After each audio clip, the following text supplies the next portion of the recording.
All right, let's get right into it because this is a feeling I think pretty much everyone knows. That feeling of being completely and totally stuck. We're going to break down what that feeling really is, the hidden trap it sets for all of us, and most importantly, how a simple change in how you see things can get you moving again.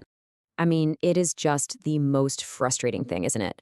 You feel like you're putting in all this effort, you're trying so hard to get ahead, but when you stop and look around, you're in the exact same spot you were yesterday, or last week, or maybe even last year.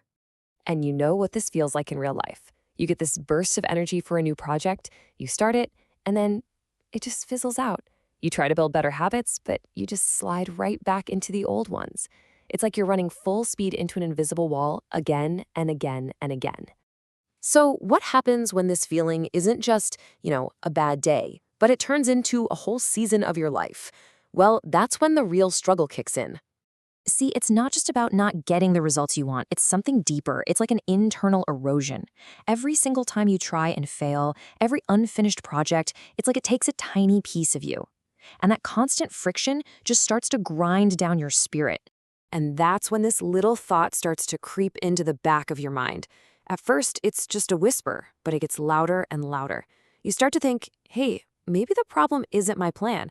Maybe the problem is me. Maybe you're just not cut out for this.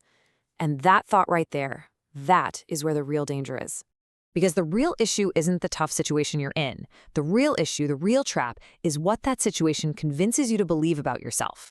And this is such a key distinction to make. On one side, you've got the situation, right? A difficult season. That's external, it's temporary, kind of like bad weather passing through.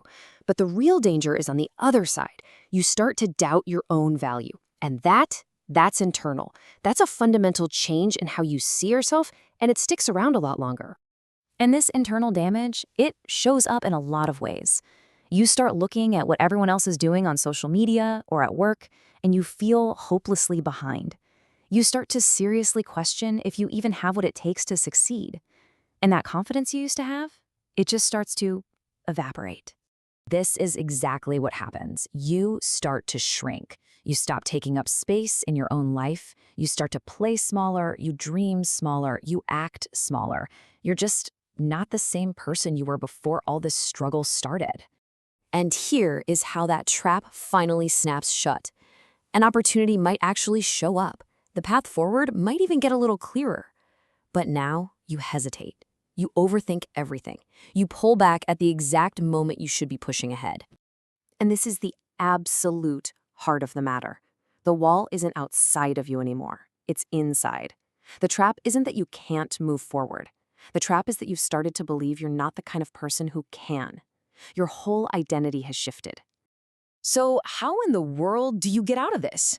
Well, it all starts with making a really critical distinction. You have to separate the temporary season that you're in from the permanent person that you are. Seriously, framing it this way is so important.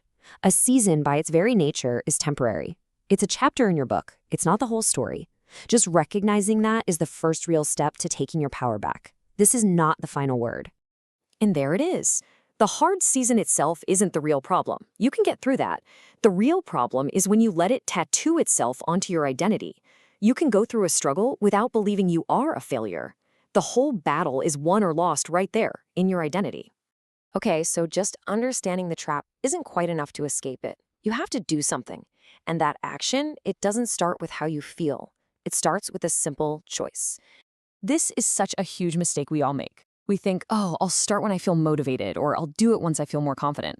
But that's completely backwards. Motivation doesn't create action. Action creates motivation. Confidence isn't something you wait for. It's something you build by taking steps, especially when you don't feel ready. So really, progress boils down to making 3 conscious decisions. Number 1, you decide, I am not stuck, I'm just in a tough season. Number 2, you catch those negative thoughts in your head and you refuse to give them airtime. And number 3, you decide to take a step, any step, even if you have no idea where the pack is going. This is so freeing. It basically gives you permission to act while you're still afraid, while you're still filled with doubt. You don't have to wait for the feeling to be right. The only thing that matters is the action itself. And that brings us to the last and maybe the most important idea of all. Wherever you are right now, that is not your final destination. You see, the moment you decide to take that tiny step, something powerful shifts inside you. It's a change in how you see yourself. And once you start acting like a person who moves forward, the world around you, well, it has no choice but to start responding to that new reality. Please remember this when things feel their hardest. You haven't failed. You are not finished. You are simply in the messy, difficult, but totally necessary middle part of the process. Your story is not over. So here's the bottom line. Your current situation doesn't hold the power. You do. Your future isn't going to be decided by the spot you're in right now. It's going to be decided by the very next choice you make. The power is all in that next step. So what's it going to be?